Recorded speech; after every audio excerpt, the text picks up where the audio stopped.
नमस्कार, मैं doctor Kamaljit Kaur Mehta, associate professor, department of home science, government girls college पिपारसिटी। आज आपके साथ जिस रेशे की बात करने जा रही हूँ, वो एक वानस्पतिक रेशा है, जिसे कि लिनन कहा जाता है। और ये जो रेशा है, ये वानस्पतिक रेशे के वर्ग में तथा ये जो है ये प्राकृतिक रेशा है और साथ ही इसे स्टेम फाइबर भी कहते हैं, क्योंकि ये रेशा जो है ये प्राप्त होता है हमें पेड़ के तने से। ये रेशा जो है ये कपास से भी ज़्यादा टिकाऊ और जो है अच्छा रेशा माना जाता है, मजबूत रेशा होता है और साथ ही ये जो है कपास से ज़्यादा इसकी कार्यक्षमता भी अधिक मानी जाती है। और ये ही एक रेशा है वानस्पतिक रेशे में जो कि कपास के बाद जिससे कि अधिक से अधिक जो है वस्त्र बनाए जाते हैं। आज हम बात करेंगे इसके उद्गम की, इसकी हिस्ट्री के बारे में, इसकी किस तरह से इसकी कल्टीवेशन होती है, कैसे इसको जो है किसी खेती की जाती है और कौन-कौन सी निर्माण प्रक्रियाएँ हैं और इसकी कौन-सी विशेषताएँ हैं, यानी भौतिक विशेषताएँ कौन-सी हैं और इसकी जो है केमिकल प्रॉपर्टीज़ या रासायनिक विशेषताएँ कौन-सी हैं। पहले हम बात करते हैं इसकी हिस्ट्री की। हिस्ट्री की अगर हम बात करते हैं तो ये बहुत ही पुराना रेशा है, बहुत पुराने प्राचीन समय से इससे बहुत ही सुंदर वस्त्र बनाए जाते थे और ये वस्त्र जो है राजाओं-महाराजाओं के समय पर बनाए जाते थे। बहुत ही एक्सपेंसिव बहुत ही ज़्यादा महँगे वस्त्र जो है इससे बनते थे और इसे जो है एक-दूसरे को उपहार देने के काम में भी लाया जाता था। और इससे अगर अगर इससे पहले की बात की जाए तो 10,000 वर्ष पूर्व ऐसा माना जाता है कि जो स्विट्ज़रलैंड में एक स्विस लेक है, वहाँ पर रहने वाले जो स्विस लेक के आस-पास रहने वाले जो निवासी थे, वो इसका प्रयोग जो है वो मछली को पकड़ने के लिए जो फिश लाइन या फिश पॉड होती है, जो जो रस्सी होती है और जो नेट जो कि फिश को पकड़ने के लिए मछली को पकड़ने के लिए बनाया जाता है, वो उस समय लिनन से बनाया जाता था। इसके अलावा जो है इसका उल्लेख जो है बाइबल में भी है लेनिन का और ऐसा माना जाता है कि जो पादरी हुआ करते थे और जो चर्च के जो चर्च में जो पर्दे लगाए जाते थे, वो भी इसी रेशे से बनाए जाते थे। और फिर उसके बाद में जब बौद्ध काल की अगर बात करें तो बौद्ध काल में जो बौद्ध के जो भिक्षु हुआ करते थे, जो भिक्षा माँगते थे या भिक्षा पर जो अपना निर्वाह करते थे, उनके जो वस्त्र होते थे, जो अपर गारमेंट जिसको हम कहते हैं, बड़ा-सा जो गीला-सा जो चोला टाइप होता है, वो भी लिनन का बनता था। और धीरे-धीरे ये जो लिनन जो है इसका उत्पादन कई देशों में होने लगा और मिस्र की या इजिप्ट की जो लिनन है वो सबसे ज़्यादा जो है फ़ेमस थी, सबसे ज़्यादा वो प्रसिद्ध थी और ऐसा माना जाता है कि जो राजाओं के शव हुआ करते थे, जिनको कि मम्मीज़ कहते हैं, उनको सुरक्षित रखने की जो प्रथा थी, उन मम्मीज़ के रूप में जो राजाओं के जो शव थे, उनको इसी कपड़े पर में लपेट कर रखा जाता था। तो इतना पुराना इसका इतिहास है और आज के समय पर बहुत सारे देश जो हैं जैसे कनाडा है स्विट्ज़रलैंड है और आयरलैंड है और बेल्जियम स्पेन है, जर्मनी है, इन सब जो देशों में ये इसका उत्पादन होता है और ये बहुत ही सुंदर इससे वस्त्र बनते हैं, लेकिन अभी भी ये सर्वसाधारण के लिए नहीं उपलब्ध होती है जैसा कि आपकी कॉटन उपलब्ध होती है क्योंकि ये इसको बनाने में बहुत श्रम लगता है और श्रम जो है क्योंकि ये रेशा कुछ इस तरह का कड़कीला रेशा होता है, इसको हाथ से भी बहुत मेहनत करनी पड़ती है। तो ये जो है एक्सपेंसिव रेशा या जो है खर्चीला रेशा माना जाता है। और जो है आयरिश है लिनन वो आजकल वो सबसे ज़्यादा फ़ेमस और सबसे ज़्यादा अच्छी क्वालिटी की मानी जाती है। अब हम बात करते हैं इसके उत्पादन की, इसकी जो खेती की अगर हम बात करते हैं, तो ये जो रेशे हैं लिनेन जो है ये फ्लैक्स नामक पौधे से हमें प्राप्त होता है और जो है इस पौधे को जो है इस पौधे को लगाने के लिए ये जो पौधा होता है इसके लिए जलवायु जो है वो नम जलवायु होनी चाहिए और आर्द्र जलवायु यानी कि डैम्प क्लाइमेट होना चाहिए, सूखे क्लाइमेट में ये नहीं उगता है और साथ ही इसके लिए जो मिट्टी चाहिए होती है वो भुरभुरी ब्लैक कलर की काली रंग की मिट्टी चाहिए होती है। उपजाऊ भूमि इसके लिए ज़रूरी है यानी कि जो है इसको पहले जहाँ जिस भूमि पर उगाया जाता है उसको कई सालों तक उसको फर्टाइल या उपजाऊ करने का प्रयास किया जाता है और इसके लिए पानी जो है वो साफ और सॉफ्ट या मृदु पानी की आवश्यकता होती है। इसकी बुआई जो है वो मई माह में की जाती है और अप्रैल-मई माह में की जाती है और 3 महीने के अंदर ये फसल जो है ये तैयार होती है। और जो है इसके 2 तरह के रेशे होते हैं। एक चीज़ मैं इसमें आपको और बताना चाह रही थी कि इसमें कई पौधे जो हैं वो सिर्फ़ सीड्स के लिए ही उगाए जाते हैं क्योंकि ये जो फ्लैक्स सीड होता है, ये भी आजकल आप जानते होंगे कि फ्लैक्स सीड जो है बहुत प्रचलित हो गया है। आजकल लोग इसको जो है वेट लॉस के लिए और अनेक अन्य उसके लिए भी इसका प्रयोग करते हैं। इसके अलावा ये फ्लैक्स सीड जो है इससे पेंट और इससे वार्निश वगैरह और लिंसेड ऑयल जो है वो भी बनाया जाता है। लेकिन फ्लैक्स का पौधा जो कि हम वस्त्रों के लिए प्रयोग में लाते हैं, वो नीले फूल वाला 2 तरह के फूल होते हैं, एक सफ़ेद फूल वाला और एक नीले फूल वाला। ये जैसे कि आप चित्र में देख रहे हैं कि ये जो है ब्लू जो फ्लावर्स हैं, ये वाले जो रेशे जो होते हैं, ये उत्तम श्रेणी के ऐसे रेशे प्राप्त होते हैं और ये रेशे जो हैं, ये अत्यधिक सुंदर एवं बारीक होते हैं। और लिए इसकी जो प्रोसेस होती है, इसमें सबसे पहले जब ये जो पेड़ जो है ये 40 इंच के करीब जब तैयार हो जाता है और इसका रंग पीला पड़ने लगता है, तो इसकी फसल को मतलब हार्वेस्टिंग का या कटाई का समय हो जाता है।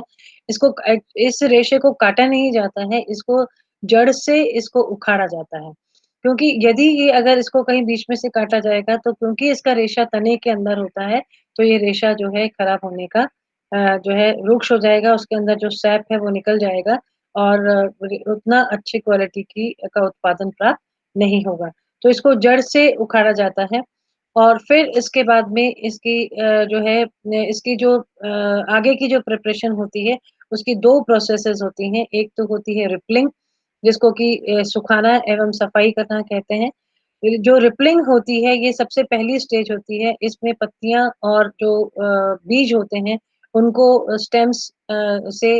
हटा दिए जाते हैं और इसके लिए पूरे स्टेम्स जितने भी ये जो स्टेम्स या तने होते हैं, इनके बंडल बनाए जाते हैं और इनके बंडल बनाकर इनको सूखने के लिए छोड़ दिया जाता है। तो जब धूप में इनको सूखने के लिए छोड़ दिया जाता है, तो इसके जो जितने भी एक्स्ट्रा जो पत्ते वगैरह होते हैं, जो है वो अपने आप सूख कर निकल जाते हैं। और फिर इसके बाद में जो अगली प्रोसेस होती है जिसको कि हम गलाना कहते हैं। ये गलाना जो है ये एक बहुत ही इम्पोर्टेंट बहुत ही महत्वपूर्ण जो है इसमें प्रोसेस है। इसमें गलाने में क्या होता है कि जो है इस प्रोसेस में जो क्योंकि ये छाल के अंदर रहता है, तो छाल के ऊपर से इसको हटाने के लिए कई तरह की गलाने की 4 विधियों का इस्तेमाल किया जाता है। जैसे पहला है ओस द्वारा गलाना, यानी इस प्रोसेस में क्या करते हैं कि ये फ्लेक्स के जो तने होते हैं, इनको घास के ऊपर बिछा दिया जाता है और 3-4 हफ्ते के लिए छोड़ दिया जाता है और जो ओस होती है, उस ओस से इसका अपने आप से इसके फर्मेंटेशन या खमीरीकरण से तना है वो निकल जाता है और रेशे अलग हो जाते हैं, सॉरी। फिर उसके बाद में से जो गलाना है, उसमें क्या करते हैं कि इसको इस तरह के रुके हुए पानी में जहाँ रुका हुआ पानी होता है, बड़े-बड़े पॉन्ड्स होते हैं या उस तरह की नहर टाइप की जो होती है, उसमें इसको डुबो दिया जाता है और उसके ऊपर कुछ इस तरह की भारी चीज़ रख दी जाती है, पूल रटिंग भी इसको कहते हैं और जिससे कि इसमें कुछ 13 से 15 दिन लगते हैं, लेकिन इससे जो रेशा प्राप्त होता है, वो रेशा थोड़ा-सा कमज़ोर होता है। उसके बाद में जो विधि होती है जिसको लकड़ी के बर्तन के माध्यम से गलाना कहते हैं या रटिंग भी कहते हैं। यहाँ पे इसको जो है लकड़ी के बड़े-बड़े बर्तनों में गर्म पानी में 25 से 30 डिग्री सेंटीग्रेड का जो टेम्परेचर होता है वहाँ पर इसको इसके तने को डिकम्पोज़ करने के लिए या उसको जो है उसको सड़ाने के लिए वहाँ छोड़ दिया जाता है और फिर उसमें से फ्लेक्स को जो है निकाल लिया जाता है। ये जो 3 आप चित्र देख रहे हैं, ये चित्र जो है, ये यही दर्शाते हैं किस तरह से ये जो है पॉन्ड रटिंग है, ये ओस की रटिंग है और ये जो है इसमें जो है नीचे ये स्ट्रीम रटिंग बताई गई है। और एक और विधि होती है जिसको रासायनिक विधि कहते हैं। इस रासायनिक विधि में सोडा ऐश गलाने के लिए सोडा ऐश, ऑक्ज़ैलिक एसिड और कास्टिक सोडा जो है वो गर्म पानी में मिलाया जाता है और फिर इस रेशे को गलाया जाता है। गलाने के बाद में जो नेक्स्ट प्रोसेस होती है उसको ब्रेकिंग एंड स्कचिंग कहते हैं, यानी कि रेशे को कूट कर अलग किया जाता है, यानी जो जो स्टेम होती है उसको कूट कर अलग करने का प्रयास किया जाता है जिससे कि रेशे अलग हो जाते हैं। और इसमें जो है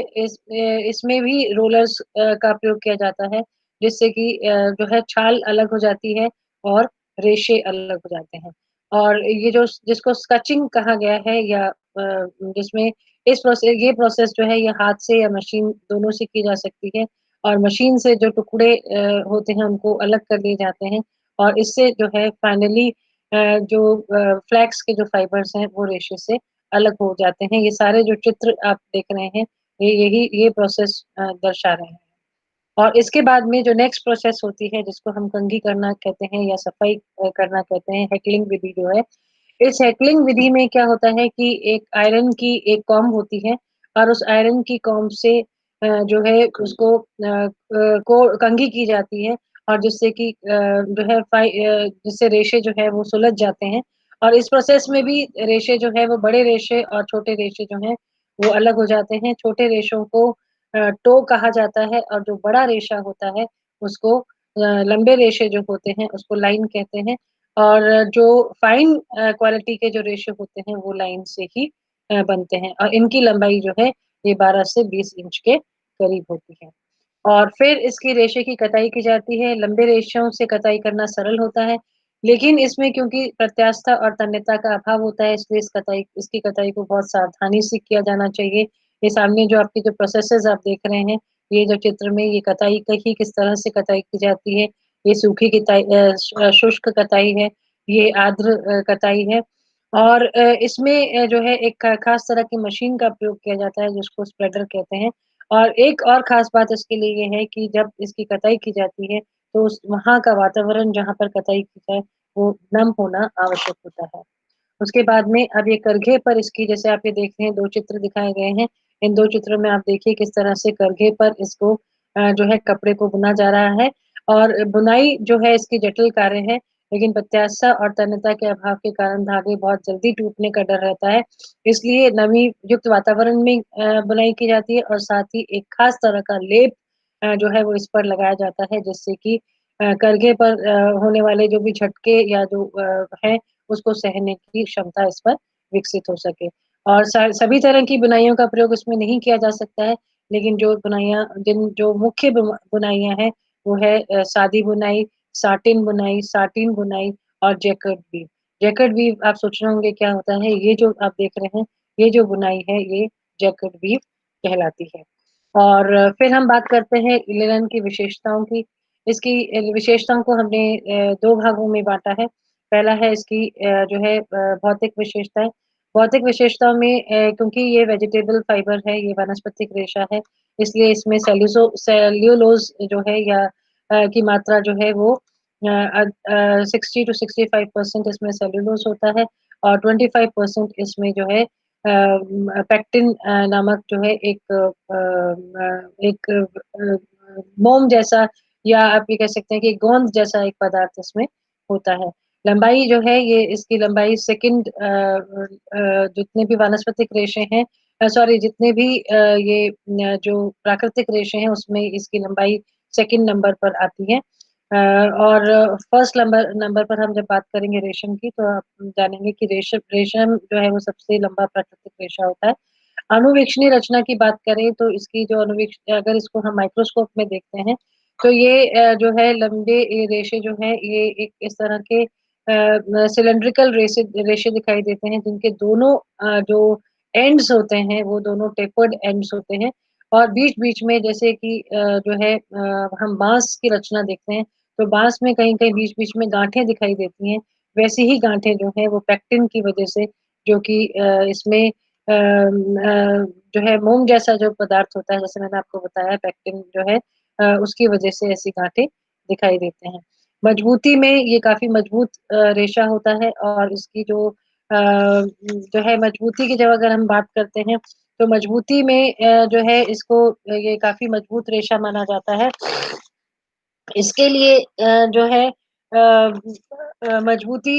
की जो है इसमें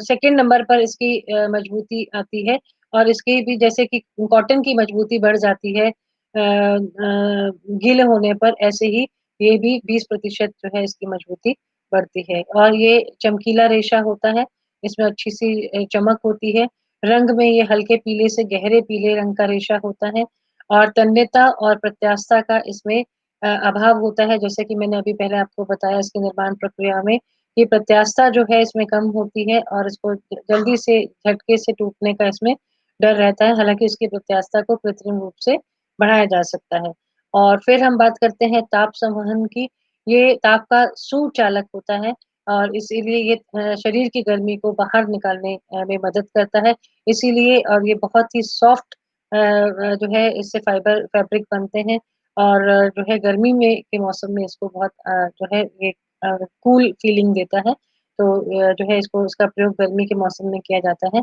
नमी अवशोषकता की बात करें तो ये नमी को बहुत अच्छे से एब्ज़ॉर्ब करता है और एब्ज़ॉर्ब भी जल्दी करता है, फैल भी बहुत जल्दी जाता है और सूखता भी जल्दी है। इसलिए इसको अन्य वस्त्रों के साथ-साथ जो टेबल लिनेन हम लोग यूज़ करते हैं, जितने भी मेज़पोश और जो ट्रे कवर और ट्रे क्लॉथ्स वगैरह जो हम यूज़ करते हैं या हैंड नैपकिन्स जो है यूज़ किए जाते हैं, वो सब जो है वो लिनेन के बनाए जाते हैं अच्छी क्वालिटी के क्योंकि इसमें अवशोषकता पानी को एब्ज़ॉर्ब करने की जो है क्षमता अधिक होती है। और घर्षण का प्रभाव जो है इसमें भी घर्षण को सहने की क्षमता होती है। लेकिन क्या होता है कि घर्षण अगर इसको जहाँ पर ये मुड़ा हुआ होता है, अगर वहाँ पर इसको अगर रगड़ दिया जाए जैसे अगर मान लीजिए किसी क्रीज़ के ऊपर अगर इसको रगड़ा जाए तो ये बहुत जल्दी वहाँ से खराब होता है। और ताप को सहने की क्षमता भी इसमें अधिक होती है, 450 डिग्री फ़ारेनहाइट तक के ताप को सहन कर लेता है। लेकिन जो है इसमें भी अगर जो है इससे अधिक ताप का अगर प्रयोग किया जाए तो जो है इसके झुलसने की संभावना रहती है। धूप और प्रकाश को सहने की क्षमता भी इसमें जो है जैसे जैसे कॉटन की रहती है वैसा ही सेम ही है इसका और शिकन प्रतिरोधकता जो है वो शिकन की अगर हम बात करें तो इसमें शिकन प्रतिरोधकता कम होती है क्योंकि प्रत्यास्थता कम है, जल्दी सल पड़ते हैं। 1 या 2 बार पहनने के बाद में इसको आयरन करना ज़रूरी होता है। और सफाई और धुलाई की अगर बात की जाए तो इसमें जो है बहुत कड़े साबुन का प्रयोग नहीं किया जाना चाहिए। मृदु साबुन जो है क्योंकि इसके रेशे लंबे होते हैं, लंबे रेशों से बनता है इसलिए इसमें धूल-कण जल्दी फँसते नहीं हैं। इसमें दाग-धब्बे भी बहुत जल्दी से साफ़ हो जाते हैं। लेकिन धुलाई के लिए जो है बहुत कड़ा क्षारीय साबुन का इस्तेमाल ना करके इसके लिए सॉफ्ट साबुन का इस्तेमाल मृदु जो है डिटर्जेंट का प्रयोग किया जाना चाहिए और जीवाणुओं और कीटों का प्रभाव भी ना तो इससे जीवाणु प्रभावित करते हैं और ना ही इसमें कीट प्रभावित करते हैं इसको कीट प्रभावित करते हैं लेकिन रेशों को अगर उसमें जो है कर दिया जाए तो रेशे जो हैं वो कोई मिश्रित रेशे जो होते हैं तो उसमें कीट जो है वो प्रभावित करते हैं। और आखिर में अब हम बात करते हैं रासायनिक विशेषताओं की। अम्ल और क्षार का वही प्रभाव होता है जो कि कॉटन में है। अम्ल जो है वो चाहे कार्बनिक हो, चाहे कार्बनिक हो, तनु घोल हो, चाहे सांद्र घोल हो, दोनों ही जो है इसको उसके ऊपर प्रतिकूल प्रभाव डालते हैं। क्षार जो है वो डिटर्जेंट्स को यूज़ किया जा सकता है क्षार से बने हुए, लेकिन बहुत कड़े साबुन का जैसे मैंने अभी पहले आपको बताया उसका यूज़ नहीं करना चाहिए। रंगों का प्रभाव जो है इसको आसानी से नहीं रंगा जा सकता है क्योंकि इसके ऊपर एक कड़ा एक टिश्यू होता है जिसको कि जब तक वो टिश्यू ऊपर से नहीं टूटे तब तक रंग अंदर नहीं जाते हैं। और अगर इसके लिए ब्लीच का प्रयोग किया जाता है इसके ऊपर की कोटिंग को तोड़ने के लिए जिससे रंग अंदर तक जा सके। इसीलिए जब हम इसको खरीदते हैं तो हमको इसको बहुत कलर्ड जो होते हैं वो उनका जो लिनन होती है उसका उसको नहीं खरीदना चाहिए क्योंकि जो है उसमें अधिक ब्लीच से वो रेशे कमज़ोर हो जाते हैं। और जैसा कि मैंने अभी आपको बताया कि ब्लीच जो है उसका प्रभाव भी प्रतिकूल प्रभाव पड़ता है ब्लीच का जो है लेकिन ब्लीच जो है सॉफ्ट ब्लीच अगर कभी प्रयोग करनी हो तो जैसे जिसको हम सोडियम हाइपोक्लोराइट कहते हैं उस तरह का ब्लीच जो है